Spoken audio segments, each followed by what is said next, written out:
Hola, el tema de hoy es autolesiones. La autolesión es un síntoma de un problema claramente emocional. Se define como hacerse daño para enfrentar dolor emocional que no puede ser controlado de otra forma. Obviamente el causar daño a tu cuerpo no es la mejor solución, pero algunas personas optan por ella porque no tienen otra forma de afrontar las situaciones que les causan estrés, dolor, enojo, etc. Más allá de las autolesiones, existen clasificaciones de autodaño. Por ejemplo, autodaño relacionado con la ingesta de comida.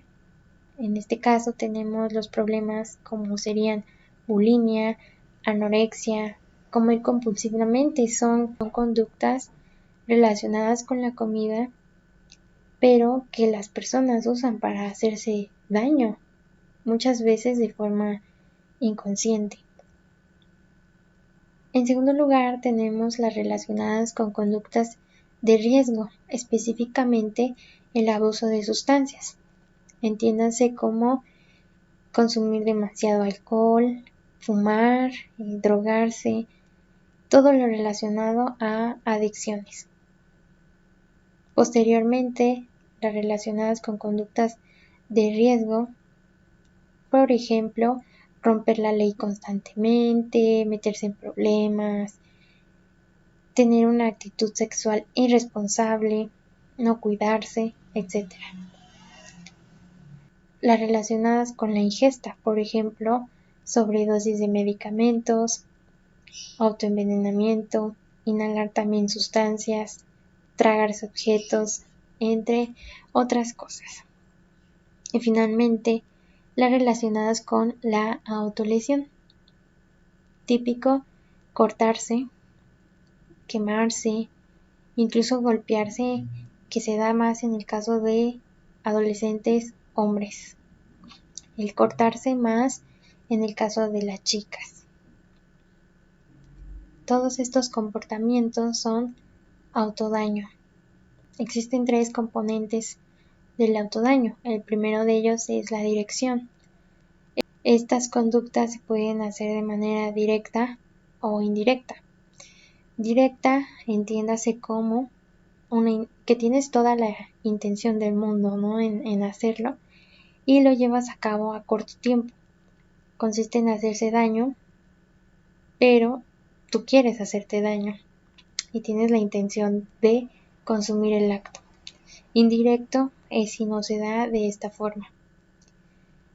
La letalidad. Existe la letalidad alta y la de baja y media intensidad. La alta, pues tenemos todas estas conductas que pueden llevar incluso a perder la vida o a estar muy cerca de perderla. Letalidad baja y media es cuando la persona que lleva a cabo estos comportamientos no piensa específicamente en quitarse la vida, sino más bien en dejar pasar ese dolor emocional que siente y que no puede controlar de otra forma, más que haciéndose daño. El tercer componente del autodaño es la repetitividad.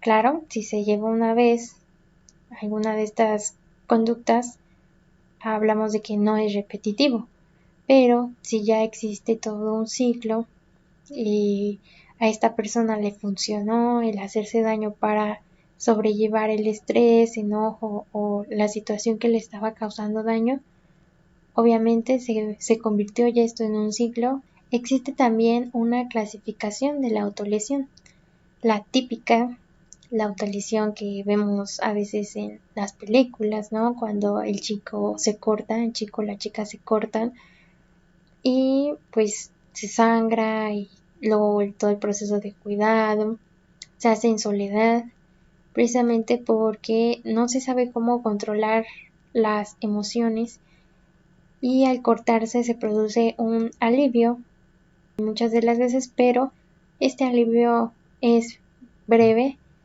pasa y lo único que hace es enmascarar la emoción que se está sintiendo y que obviamente va a volver a producirse si no se tiene un correcto control. También tenemos la autolesión psicótica, atípica o también llamada mayor. Esta ya es mucho más grave porque existe una pérdida de la realidad. Ya estamos hablando de que se requiere un tratamiento para reducir la psicosis.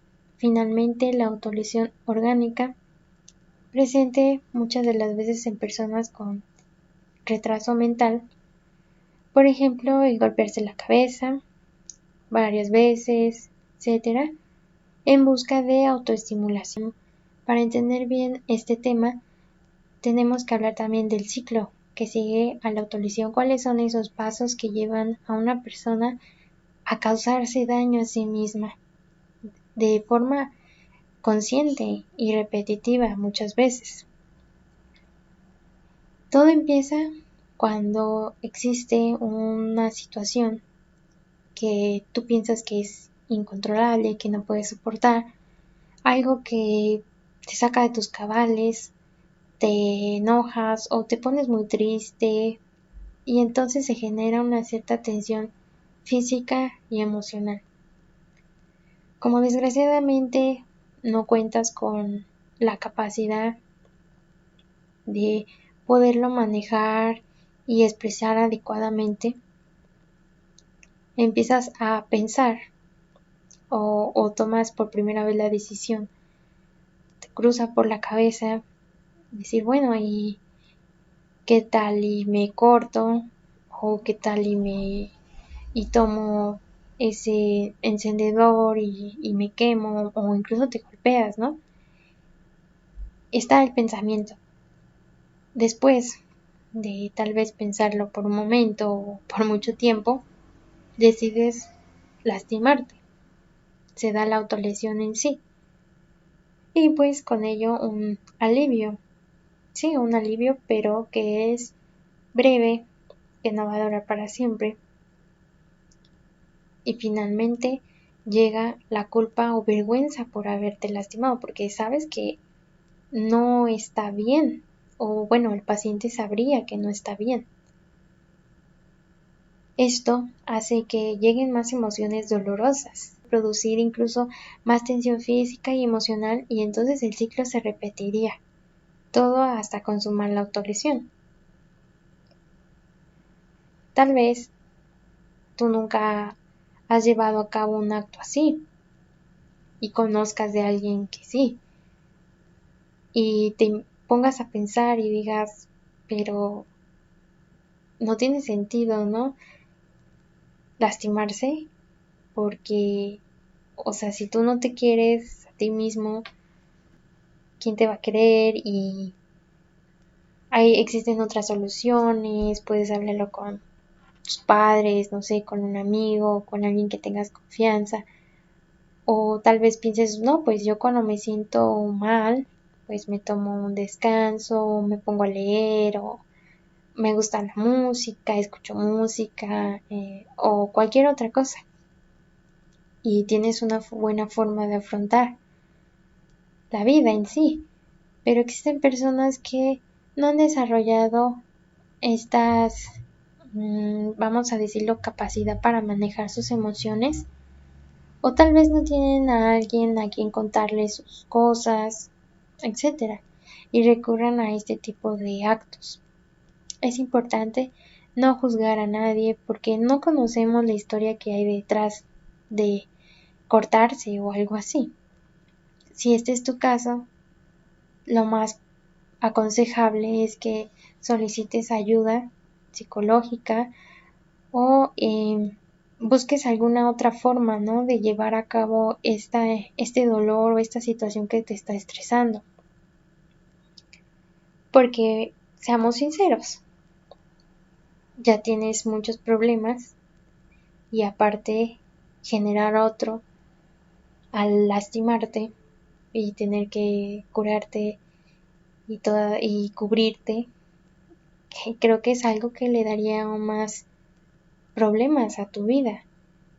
¿Por qué no mejor buscar ayuda, hablarlo con alguien que a quien le tengas confianza, que sepas que te va a escuchar, que te puede dar un buen consejo, o lo más aconsejable, insisto, es buscar ayuda profesional. No está mal buscar ayuda, al contrario, ir a terapia es para gente que en serio está dispuesta a cambiar su vida, a enfrentar a sus miedos y dirigirse a un mejor punto. Un buen psicólogo te puede apoyar en esta parte de conocerte y saber controlar, por supuesto, tus emociones. Incluso el simple hecho de hablar es algo que te va a hacer sentir mejor, te lo aseguro. Ahora bien, ¿dónde se puede romper este ciclo de la autolesión? Recordemos que hablábamos de una situación que te causó un cierto malestar y no supiste cómo manejar ese dolor emocional. En la incapacidad de manejo y expresión de esta situación, podemos romper el ciclo. Por ejemplo, lo que te mencionaba ya, buscar ayuda, comunicar lo que sientes, etc. El ciclo también lo podemos romper cuando empiezas a pensar en causarte daño. También lo podemos romper cuando llega esa culpa y esa vergüenza por haberlo hecho. Permítete tratarte bien. Es algo indispensable para romper todo esto. Permítete sentir tus emociones tal y como son sin querer enmascararlas. Todos somos humanos, sentimos y no está mal que te sientas mal. Existen algunos mitos, digámoslo así, sobre que las personas que se autolesionan solamente quieren llamar la atención. No, las personas que se autolesionan no es que quieran llamar la atención, simplemente es la forma en que ellas han sobrellevado estas cargas, estas situaciones que no saben de qué otra forma controlar. Existe también a veces un cierto apego al lastimarse. A mayor años que realices esta actividad, va a ser más difícil dejar de hacerla.